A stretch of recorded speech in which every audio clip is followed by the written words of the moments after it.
बिस्मिल्लाहिर्रहमानिर्रहीम। Dear viewers and students, अस्सलाम वालेकुम। आज हम 7.8 एक्सरसाइज शुरू करेंगे। इस एक्सरसाइज में जो क्वेश्चंस हैं उनका ताल्लुक इंडिपेंडेंट इवेंट से है और इंडिपेंडेंट इवेंट्स के बारे में हमने पहले पढ़ा है।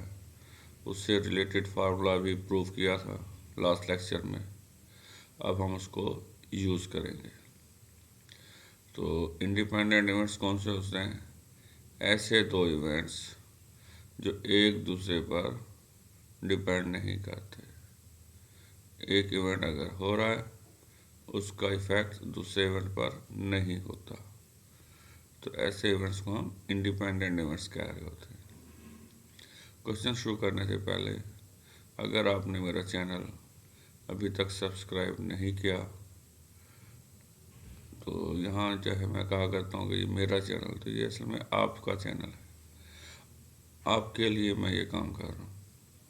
तो इस चैनल को अभी तक अगर आपने सब्सक्राइब नहीं किया, अपने चैनल को सब्सक्राइब करें, दोस्तों को भी बताएं ताकि ज़्यादा से ज़्यादा लोग इससे इस्तेफ़ादा हासिल कर सकें। आइए देखते हैं क्वेश्चन नंबर 1। क्वेश्चन 1 में हमें क्या कहा गया? The probability that a person A will be alive 15 years hence is 5/7। यानी कि एक आदमी है ए, वो अगले 15 साल जिंदा रहेगा। इस बात की जो प्रोबेबिलिटी है वो 5/7 है। And the probability that another person B will be alive 15 years hence is 7/9। कोई और आदमी है बी, वो अगले साल जिंदा रहेगा। इस बात की जो प्रोबेबिलिटी है वो 7/9 है। Find the probability that both will be alive 15 years hence। अगले 15 साल दोनों जिंदा रहेंगे। इस बात की प्रोबेबिलिटी, इस चीज़ की प्रोबेबिलिटी हमने फाइंड करनी है। अब यहाँ पर देखें, बोथ का मतलब वर्ड यूज़ हो गया, तो इसमें दोनों इवेंट्स के दरमियान जो सिंबल यूज़ होगा वो इंटरसेक्शन का होगा। आपको बताया था मैंने कि दो इवेंट्स के दरमियान अगर बोथ का वर्ड यूज़ हो रहा हो या एंड का वर्ड यूज़ हो रहा हो तो सिंबल हम जो यूज़ करते हैं वो इंटरसेक्शन होता है। अब आप देखें, ये दोनों इवेंट्स इंडिपेंडेंट इवेंट्स हैं।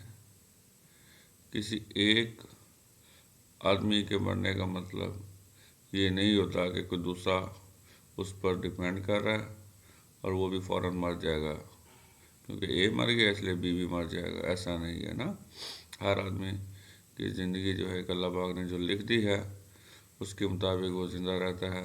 अपने ज़िम्मे जो असाइनमेंट होती है अल्लाह की तरफ से लगी, उसको पूरा करता है और चला जाता है।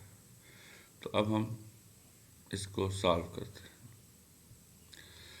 अब गिवन इन्फॉर्मेशन के मुताबिक अब हमने सबसे पहले इवेंट लिखना होता है ना, तो यहाँ पर हमने लिखा है, देखें, let A be the event.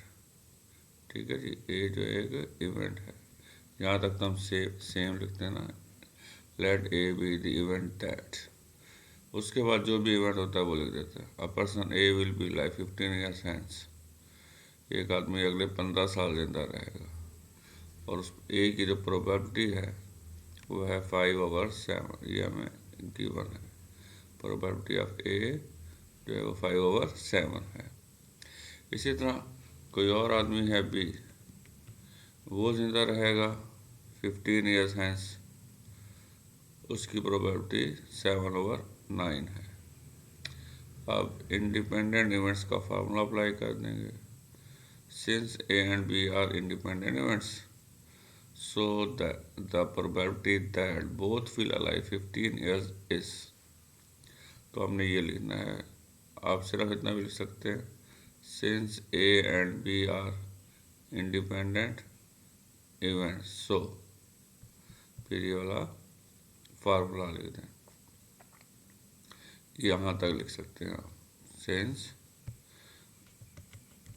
A and B are independent events, so probability of A intersection B is equal to probability of A into probability of B. अब A की प्रोबेबिलिटी की क्या थी 5/7, वो हमने पुट कर दी। B की probability 7/9 थी, वो हमने पुट कर दी। अब हम देख रहे हैं कि 7 से 7 कैंसिल हो गया, बाकी जो बच गया हमारे पास वो क्या है 5/9, और ये आंसर आ गया। ठीक है, 7 से 7 कैंसिल हुआ, बाकी हो गया 5/9। तो ये हमारा क्वेश्चन 1 जो है कंप्लीट हो गया। अब हम क्वेश्चन 2 देखते हैं। क्वेश्चन 2 में हमें क्या कहा गया, अ डाई इज रोल्ड ट्वाइस। एक डाई है यानी कि लूडो वाला जो छक्का है उसको 2 दफ़ा रोल किया गया, फेंका गया है। Event E1 is the appearance of even number of darts and event E2 is the appearance of more than 4 darts. Prove that probability of E1 intersection E2 is equal to probability of E1 into probability of E2। ये question है। अब यहाँ पर एक die को 2 दफ़ा role किया। अब सवाल को हम 2 तरीक़ों से कर सकते हैं।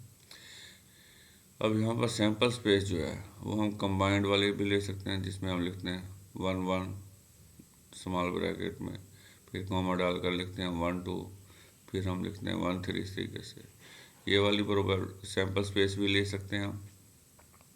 और जो सिंपल सैम्पल स्पेस है यानी कि एक डाई को रोल किया गया, हम एक वक्त में एक डाई को नोट कर रहे हैं। पहले जब हम एक डाई को एक वक्त में नोट कर रहे हैं तो सैम्पल स्पेस हमारे पास क्या होगी 1 2 3 4 5 6, ये 6 रिजल्ट होंगे ना।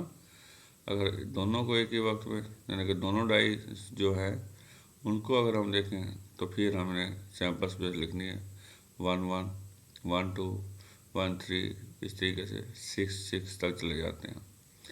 अब क्योंकि ये इंडिपेंडेंट इवेंट्स हैं इसलिए अगर हम 1 बाई 1 दोनों को देख लें तब भी कोई नहीं फ़र्क पड़ता, लेकिन हमें इसका फ़ायदा ये होता है कि हमारा जो क्वेश्चन है वो सिंपल हो जाता है।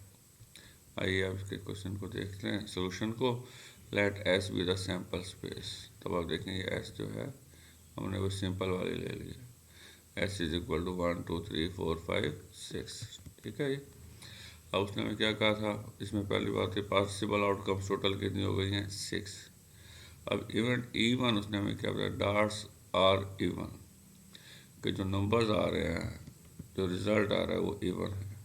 तो अब ध्यान से देखें यहाँ पर इवन नंबर कौन सा 2 है, फिर इवन नंबर 4 है, फिर इवन नंबर 6 है। तो ये E1 के अंदर हमने लिख दिया इनको, और इनकी तादाद नोट की वो 3 है। इसके बाद इवेंट बी की बारी आती है। E2 is the event that the darts on the die appear are more than 4, कि यानी कि जो रिज़ल्ट आए छक्के को फेंकने के बाद वो क्या है 4 से ज़्यादा हो। तो 4 से ज़्यादा क्या आ सकता है वहाँ पर 5 आ सकता है या 6 आ सकता है। तो E2 जो है इसके अंदर 2 एलिमेंट हो गए 5 and 6। अब तादाद 2 हो गई। अब ये दोनों इवेंट जो हैं म्यूचुअली एक्सक्लूसिव नहीं है, दोनों में कॉमन आ रहा है, और वो कॉमन क्या है 6। इवेंट E2 में भी 6 मौजूद है। ठीक है, इवेंट E1 में भी 6 मौजूद है। अब देखें, और जो E2 है उसमें भी 6 मौजूद है। तो दोनों में कॉमन यानी कि E1 और E2 का इंटरसेक्शन क्या हो गया 6।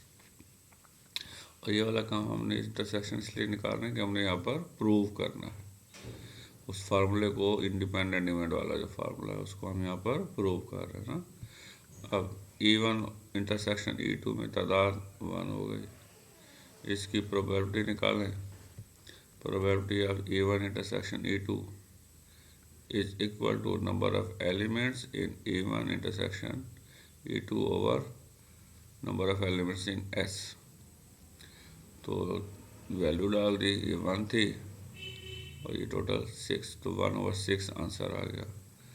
अब हम E1 और E2 की प्रोबेबिलिटी निकालते हैं, लेकिन दोनों का प्रोडक्ट ले रहे हैं ना, क्योंकि फार्मूले में दोनों का प्रोडक्ट यूज़ हो रहा है। तो E1 की प्रोबेबिलिटी का फार्मूला लिखा, E2 की प्रोबेबिलिटी का फार्मूला लिखा। E1 में तादाद 3 थी, टोटल तादाद 6 है। E2 में तादाद 2 थी, टोटल तादाद 6 है, तो वही लिख दिया। अब ये आपस में 3 2 6 हो जाएगा, ठीक है जी। ये 3 2 6 और 1 6 कैंसिल हो गया, तो क्या आंसर आ गया 1/6। तो इक्वेशन 1 में हमने ये चीज़ कैलकुलेट की थी, इक्वेशन 2 में ये चीज़ कैलकुलेट की है। दोनों का आंसर हमने देखा 1/6 आ रहा है। इसका मतलब क्या हुआ, ये दोनों आपस में इक्वल हैं। तो ये वो फार्मूला है जो इंडिपेंडेंट इवेंट्स के लिए है। ये हमने इस क्वेश्चन 2 में इसको प्रूव किया है। तो E1 और E2 की जगह हमने वहाँ क्या यूज़ किया हुआ फार्मूले में, A एंड B। तो अगर आप E1 की जगह A लिखें, E2 की जगह B लिखें, तो ये आपको वही फार्मूला जो हमने प्रूव किया था वही नज़र आएगा। तो ये हमारा क्वेश्चन 2 कंप्लीट हो गया। अब हम क्वेश्चन 3 देखते हैं। Determine the probability of getting 2 heads in 2 successive tosses of a balance coin. यानी कि एक कॉइन को 2 दफ़ा टॉस किया गया है और दोनों दफ़ा जो है हेड आता है, इस चीज़ की प्रोबेबिलिटी फाइंड करें। तो यहाँ पर भी हम कंबाइंड प्रोबेबिलिटी यूज़ कर सकते हैं और अलग अलग भी यूज़ कर सकते हैं, यानी कि सेपरेट जो प्रोबेबिलिटी, एक कॉइन को टॉस किया हमने, उसकी प्रोबेबिलिटी को यूज़ करके हम देख सकते हैं। तो अब हमारे पास एस सैम्पल स्पेस हो गया, कॉइन को एक दफ़ा हमने टॉस किया, तो या हेड आएगा या टेल आएगा। तो यहाँ पर तादाद नोट कर लिया हमने, 2 हो गई। उसके बाद इवेंट का लिखा हमने, let A be the event that, यहाँ तक तो सेम आता है। उसके बाद इवेंट क्या है, द हेड अपीयर्स, हेड आना चाहिए। तो यहाँ से हेड ये मौजूद है, वो हमने ए के अंदर लिख दिया, तो तादाद कितनी हो गई 1। फिर उसके बाद let B be the event that, event क्या है उसने हमें बताया कि दूसरी दफ़ा भी हेड आना चाहिए, तो यहाँ पर बी में भी हेड आ जाएगा, तो तादाद बी में भी 1 हो गई। अब क्योंकि ए और बी इंडिपेंडेंट इवेंट्स हैं, तो ये हमने फार्मूला लिख दिया। उसके बाद प्रोबेबिलिटी ऑफ ए का फार्मूला लिखा, ठीक है, ये प्रोबेबिलिटी ऑफ ए का फार्मूला है। उसके बाद प्रोबेबिलिटी ऑफ बी का फार्मूला लिखा और वैल्यूज़ डाल दी, तो हमारे पास जो आंसर आ गया वो है 1/4। तो इसके बाद अब हम देखते हैं क्वेश्चन 4। यहाँ पर 2 coins are tossed twice, 2 coins को टॉस किया गया है ट्वाइस, 2 दफ़ा। Find the probability that the head appears on the first toss and the same face appear in the 2 tosses। अब इस क्वेश्चन को एग्जैक्टली उसी तरीके से हम कर सकते हैं जिस तरह हमने क्वेश्चन 3 किया है, यानी कि सेम उसी को कॉपी पेस्ट कर दें तो ठीक होगा, या जिस तरह मैं ये कर रहा हूँ इस तरीके से क्वेश्चन 4 कर दें, ठीक है। तो अब आप देखें, let S be the sample space when 2 coins are tossed. अब एस सैम्पल स्पेस है जब हमने 2 कॉइन को टॉस किया, तो ये कंबाइंड हमने लिख लिया। अब यहाँ पर प्रोबेबिलिटी आपको लिखनी आ जाती है, पहले भी हमने की थी ये, तो 7.4 में ये हमने फर्स्ट टाइम लिखी थी। टोटल आउटकम हमारे पास कितने बन गए हैं, 4। अब let A be the event that heads appear in first toss, तो दोनों कॉइन हम देख रहे हैं ना, ये पहला कॉइन है, उसमें हेड आए, मतलब पहली दफ़ा हेड आए, और दूसरी दफ़ा जब उछालें तब भी हेड आए। तो हेड के साथ या हेड आ सकता है दूसरे कॉइन पर या टेल, क्योंकि दोनों कॉइन्स को हम एक वक्त देख रहे हैं, लेकिन पहले टॉस में पहले हेड के ऊपर, कॉइन के ऊपर हेड होना चाहिए, दूसरे के ऊपर हेड भी हो सकता है, टेल भी। तो टोटल तादाद कितनी बन गई यहाँ पर, 2। अब सेकंड इवेंट में क्या करना है, let B be the event that same faces appear in the second toss, यानी कि सेम फेस हैं, दोनों के ऊपर सेम है रिजल्ट। यानी दोनों के ऊपर या तो हेड आ जाए या दोनों का इसके ऊपर टेल आ जाए। तो तादाद कितनी बन गई, वही 2 बन गई है। अब क्योंकि ए और बी इंडिपेंडेंट इवेंट्स हैं तो आपने ए और बी का प्रोबेबिलिटी का फार्मूला लिखा और उसमें वैल्यूज़ डाल दी, ठीक है जी। और वैल्यूज़ डालने के बाद जब आप इसको सिंप्लीफाई करेंगे तो आपके पास वही आंसर आ जाएगा 1/4। तो ये हमारा क्वेश्चन कंप्लीट हो गया।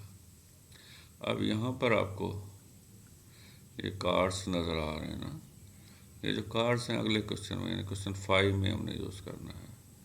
तो इसमें उसने हमें क्या 4 जो कार्ड्स हैं यानी कि ताश के आपको पता है टोटल जो पत्ते होते हैं, टोटल कार्ड्स जो होते हैं उनकी तादाद 52 होती है। और उन 52 कार्ड्स में हमारे पास जो एसेस हैं जिनके ऊपर ए लिखा हुआ होता है वो 4 हैं। इन्होंने यहाँ पर क्योंकि नेक्स्ट क्वेश्चन में यूज़ होना था इसलिए मैंने उसकी पिक्चर यहाँ पे लगा दी ताकि आप उसको देख लें कि ये वाले 4 कार्ड्स होते हैं जिनको हम एस कहते हैं, ठीक है जी। बाकी फिर हम इसको मज़ीद डिटेल से नेक्स्ट लेक्चर में इंशाल्लाह देखेंगे। तो क्वेश्चन 5 में हमें क्या कहा गया, 2 cards are drawn from a deck of 52 playing cards, यानी कि जो प्लेइंग कार्ड्स हैं ताश जिसे हम कहते हैं अपनी ज़बान में, उनमें 52 कार्ड्स होते हैं और उनमें से 2 कार्ड्स को ड्रा करना है, निकालना। इफ़ 1 कार्ड इज़ ड्रॉन, एक कार्ड हम निकालें और उसका रिजल्ट देख लें भी क्या आया, and replace before drawing the second card. अब जैसे हमने एक कार्ड निकाल लिया तो बाकी तो 51 बच गए। अब हम ये नहीं कहते कि दूसरा कार्ड 51 में से निकालेंगे, हम क्या करेंगे पहले वाले कार्ड को दोबारा टोटल्स के साथ शामिल कर देंगे, बकाया कार्ड्स में वापस डाल देंगे और दोबारा 52 हो जाएंगे। फिर उनमें से हमने एक कार्ड और उठाना है यानी कि दूसरी दफ़ा फिर एक कार्ड निकालना है। तब हमने प्रोबेबिलिटी बतानी है बोथ कार्ड्स आर एस, ठीक है जी। प्रोबेबिलिटी बतानी है कि बोथ कार्ड्स जो हैं वो एस हैं, यानी कि उनके ऊपर ए आता है लिखा हुआ, जो है ए वाले कार्ड्स जो हैं वो एस कार्ड्स कहलाते हैं। तो इसमें एस कोई सैम्पल स्पेस लिया, टोटल पॉसिबल आउटकम्स कार्ड्स की 52 होती है वो लिख दिया हमने। उसके बाद let A be the event that, ये सेंटेंस सेम आ गया। The first card is an ace, तो एस कार्ड कितने होते हैं 4 होते हैं, वो हमने लिख दिया। इसी तरह सेकंड कार्ड जो है उसको भी एस होना चाहिए कंडीशन के मुताबिक, तो हमने लिख दिया let B be the event that the second card is an ace, then number of elements in B जो है वो 4 हो गया। तो अब क्योंकि ए और बी इंडिपेंडेंट इवेंट्स हैं इसलिए हमने फार्मूला लिख दिया। अब प्रोबेबिलिटी ऑफ ए का फार्मूला और बी का फार्मूला लिखा, वैल्यूज़ डाल दें। ए में तादाद 4 थी, टोटल तादाद 52 है। इसमें बी में तादाद 4, टोटल तादाद 52। अब 4 को 52 से कैंसिल कर सकते हैं, 13 4 ज़ार 52 होता है, तो ये कैंसिल हो गए, 1/13 बच गया। अब दूसरा जो है वो भी 1/13 बच गया, इनको मल्टीप्लाई किया हमने तो 1/169 ये हमारा जो है आंसर आ गया। तो ये क्वेश्चन हमारा जो है वो कंप्लीट हो गया। आज का जो लेक्चर है यहीं पर हम ख़त्म करते हैं, तो इंशाअल्लाह ताला नेक्स्ट लेक्चर के साथ मिलेंगे कल। अब आपने चैनल सब्सक्राइब नहीं किया तो अपने चैनल को लाजमी सब्सक्राइब करें ताकि आप इससे भरपूर इस्तेफ़ादा उठा सकें और आपको जब भी मैं लेक्चर अपलोड करूं उसका नोटिफिकेशन बर वक्त मिल जाए। ओके जी, अल्लाह हाफिज़, wish you best of luck.